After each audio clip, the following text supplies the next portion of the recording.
In this video, I will share with you some of the methods I use to easily and quickly batch cook some delicious breakfast meals, saving you and your family time and money. We weren't always regular breakfast eaters, preferring 2 meals a day, with an early lunch or brunch around 11 a.m. However, now that our Constance is here and waking up at daybreak, we have started eating 3 meals a day, with breakfast at around 7:30 a.m. With the arrival of the hot weather and the flies, we find it quite enjoyable to get chores done outside around the farm for an hour or so before we sit down for breakfast. So I don't want to be spending that precious early morning time in the kitchen. Lately, our breakfasts have mostly consisted of boiled eggs, with the addition of sourdough toast or bacon or avocado or blood pudding. But I thought it would be nice to mix it up a little and pre-prepare a whole lot of meals from our farm produce today, so I can just pull out something the night before or the morning of and we can eat straight away once we've finished with what we wanted to get done in the morning. Spring is in full spring at the homestead, and the asparagus, herbs and greens are so happy to be alive. Whilst gathering all the ingredients, I could plan in my head each of the meals I would make whilst the baby was asleep this afternoon. I'd already defrosted 1 kilo of pork the day before, and there are plenty of eggs and raw Jersey cow milk to work with. On this day, I also prepared for us a breakfast of a giant bacon pancake, which was happily cooking in the oven whilst I was collecting our vegetables, herbs and eggs for the afternoon's cooking. To make the giant pancake, I sifted 100 grams of flour and then scrambled 4 of our eggs,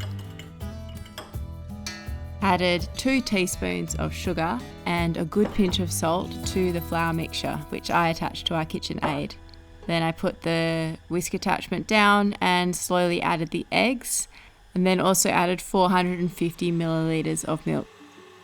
And I just whisked that for quite a few minutes on high until there were no more lumps. It's best to leave this mixture as long as possible. On this morning, I did it very first thing when I woke up and left it for 30 to 40 minutes, but 2 hours is ideal, but when I'm not always up that early to get it done. So this is our bacon. I chopped it up into little pieces, and then I cooked it on high to get it going and actually forgot about it and left it too long and singed it a bit. Probably best to just homemade bacon just to cook it on low. What you want to do is cook it till it's crispy and render out all the fat. So once the bacon bits had rendered all the fat out and they were nice and crisp, I poured in the pancake batter mix, and then it's as easy as just chucking it in the oven for 30 to 40 minutes and you can get on with whatever else you need to get done in your morning before you sit down for breakfast. So here it is, I've pulled it out and it looks nice and fluffy. I did overdo the bacon a little bit, so there's a little flecks of burnt bacon. It's actually really delicious flavour, but it doesn't look the best for presentation. And we don't have any fresh berries yet. It's still spring, but we should have them in summer. So I actually have quite a few jars of canned cherries from last year that we're trying to get through before we have fresh cherries in December. So yeah, we had some delicious canned cherries with that. It's also really fantastic with maple syrup, and if you have it, whipped cream.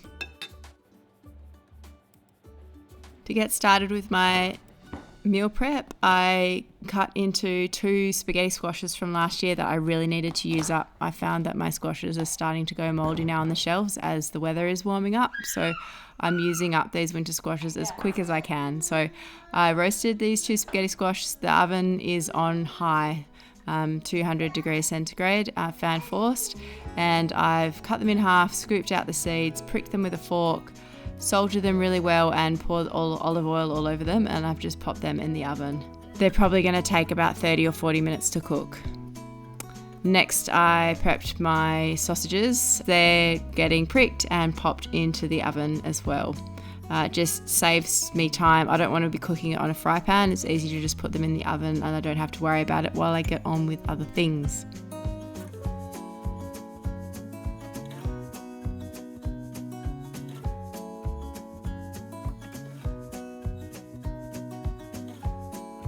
Next up, it's prepping all my lovely greens that I collected from the garden. So I've got a big bunch of silver beet, and here I'm just prepping warrigal greens, which are actually a weed in our garden, but they're edible and very delicious. So I've left them growing in the path, and I've actually harvested them from the summer garden, our garden that we intend to plant with all our summer seedlings. So it's just covered in mulch at the moment. There's not much growing there, so it's nice to be able to pick silver beet and warrigal greens from that garden before we plant it out with our summer crops. So just to prep this, I'm just removing the leaves off the stems. The stems are a bit thick and bitter, so we won't be using them. And same thing with the silver beet. I'm just removing the longer stems from the silver beet and just putting the large leaves aside, and I'm going to wash all of these leaves in fresh water and then put them into a saucepan and fill the saucepan with a few inches of water and just put that on the heat while I get on with other things. They should slowly steam over time, and when they're ready, I'll tip them out into a colander. Next up, I'm going to slowly cook some onions in lard, so very, very low and slow. And these onions are going to be used in a green things quiche. So I've decided I'm going to make a quiche with the silver beet and greens, and also with some of that fresh asparagus I've picked. And I'm going to also season it with these onions. So I'm going to slow cook them down, have them on the fry pan, slowly rendering down on low heat in lard while I get on with other things. Seems to be the theme of the day, but I did actually manage to get these 4 meals prepped over a 2.5 hour period, most of which the time was when Constance was napping. So for me at the moment, I am time poor, but I can get a lot done when she's asleep. So I try and push really hard to get everything done as quick as possible, and then I can relax a bit while she's awake and play with her. The cheese that I'm going to be using for this frittata and quiche is manchego cheese that we actually have left over from the wedding. It's a hard sheep cheese from Spain, and it's got quite a nice funky flavour. It's quite pungent, but we don't mind it in cooking. The baby still likes it. So it is a nice pairing for these 2 egg-based dishes that I am cooking for us today.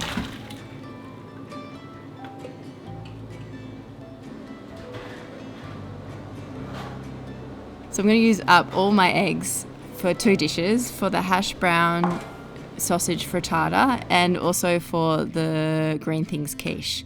So I'm actually just going to use the same base. I'm going to mix the remainder of our eggs, which I think was a dozen, and then I put roughly half a litre of milk in with that mixture and a little bit of cream. And just mix that all up and added a pinch of salt. Just mix that all up in my KitchenAid until it was well combined. I didn't let the eggs get fluffy or anything like that. I just got it nice and well combined as my base for those 2 dishes.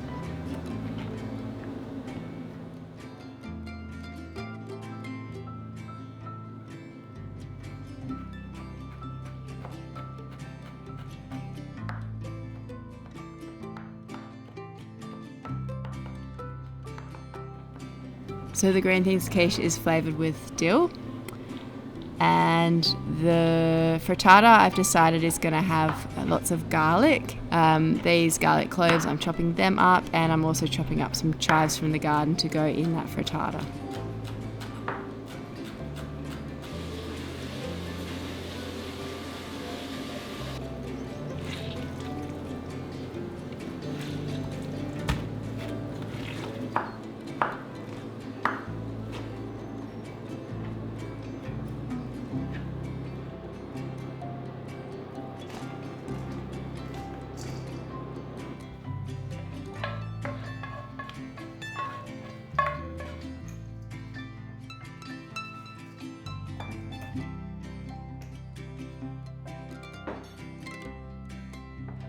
In addition to the grated sheep cheese, I'm also adding some goat ricotta from last year that I actually had in the freezer and needed to use up from last spring. So here I am. I just had to taste it to make sure it was okay, and it tastes great.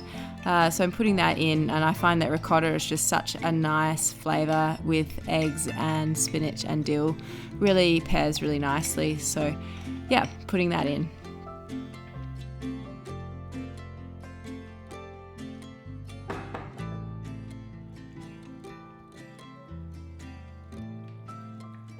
And with that, it was ready to put into the baking pans that I'd chosen.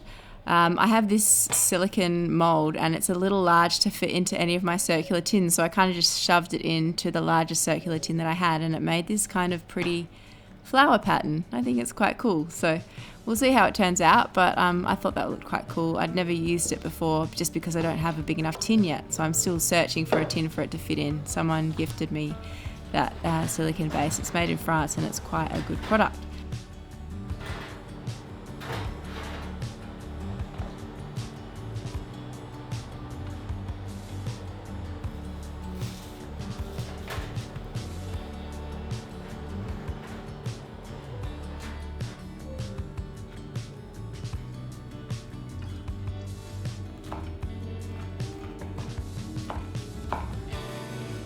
For the spaghetti squash sausage frittata, I'm just layering the sausage and then putting chives and the garlic in between and some seasoning, and then putting the spaghetti squash after that, the garlic and the chives after that, and then plenty of cheese on top.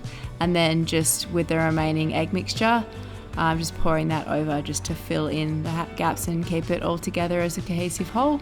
And that's also going in the oven. So both the frittata and the quiche are cooking at the same time, and they're just going to be cooking in a 180 degree oven, so around 350 degrees Fahrenheit. And they'll take, I'm keeping my eye on them while I'm doing other things, but they're going to take about 45 minutes to cook. So while that's cooking, I'm taking my pork mince and I'm going to make some breakfast sausage meatballs. So sausage seasonings in there, but without having to make the casings, which is a bit fiddly and it's very time consuming. So the flavours that I'm using today, I'm going to use the sage from the garden and the parsley. They go really nicely with pork. And then I'm using maple syrup for a sweet element. Maple syrup is really delicious with pork. It goes really well with bacon. We had it in the morning with our bacon pancake. And yeah, it does pair really nicely in these meatballs. One thing I noticed that I was normally on top of, but because I was doing so many things today, having maple syrup in your meatballs, if they're being cooked on the skillet, they are a little more prone to burning, so you do need to watch them a bit more. And because I was busy doing other things, I did burn some of my meatballs, or just gave them quite a dark crust. A nice little trick for making meatballs is to use ice cream scoop. I picked that up on a blog that I follow, a food blog, Recipe Tin Eats. She always uses ice cream scoop for her meatballs. It's just really fast and you get everything the same size, and then it's just a matter of, as quick as you can, rolling them into balls and getting that skillet hot. I actually had a large cast iron one and a smaller cast iron skillet that I would have heating on the stove. Put some more lard on those skillets and got the meatballs cooking on there. While they were cooking and while the quiche and frittata are in the oven, I got a little saucepan with some coconut oil melting on it, half a cup. And once that had melted, I added half a cup of maple syrup. This was for my granola. So I decided to make granola using up a packet of oats that we had in the cupboard, and then all these leftover bits and pieces of seeds and nuts that had just been sitting in the cupboard unused. It's time to freshen all of that up. In the next few weeks I'll go to the Whole Foods store and get more of those things, but it's nice to use all of them up in the granola. So for the base of my granola, there's oats, and I measured out 4 cups of oats. There's some hazelnuts going in there, some pistachio nuts, hemp seeds. I did half a cup of hemp seeds, and I did half a cup of buckwheat grains, and they're really delicious in granola. They're super crunchy. I really like that. Ordinarily I would put some pepitas or sunflowers in, but we've run out of those, so just using what we have in the cupboard. I also found some shredded coconut that needed to be used up, so that will be added, but it will be added halfway through cooking my granola in the oven, so don't want to add it in immediately, otherwise it will burn.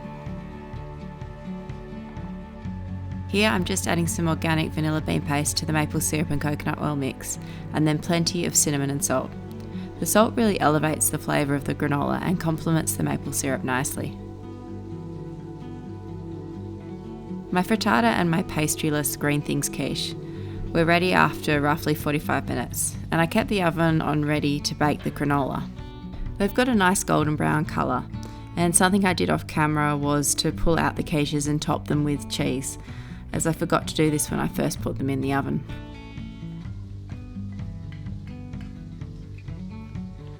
Then it was time to coat the granola bits with syrup and coconut oil, pressing them down into the tin, not forgetting about my meatballs on the stove.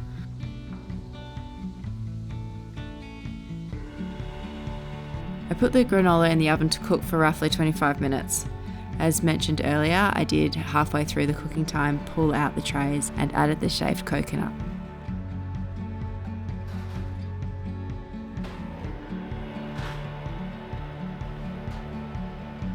I left the 2 trays of baked granola mixture to cool and crisp until after our dinner.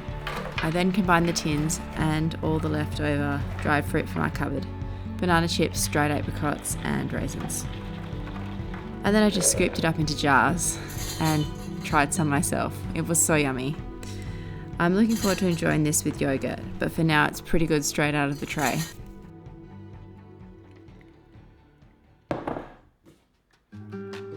For the breakfast meatballs, I placed them in a dish like this to go into the freezer so they wouldn't all stick together. Tomorrow I'll place them in a silicone freezer bag, and then we can take out individual portions as and when we need them in the morning, or alternatively if we end up having them as a quick and easy dinner. All in all, there actually weren't too many dishes for me to do that night considering my epic cooking session, and now we have at least 15 breakfasts worth of food in the cupboard and the freezer. So not too bad for an afternoon's work cooking and filming in the kitchen. Well, I hope you all got some ideas and inspiration for your breakfast, or at the very least enjoyed spending some time with me in the kitchen. We also just put our new free-range homestead t-shirts and hoodies back for sale for a limited time. So if you're interested, I've popped a link on screen now, and there's also a link in the description of this video. Until next time, thanks for watching, liking and subscribing. Bye for now.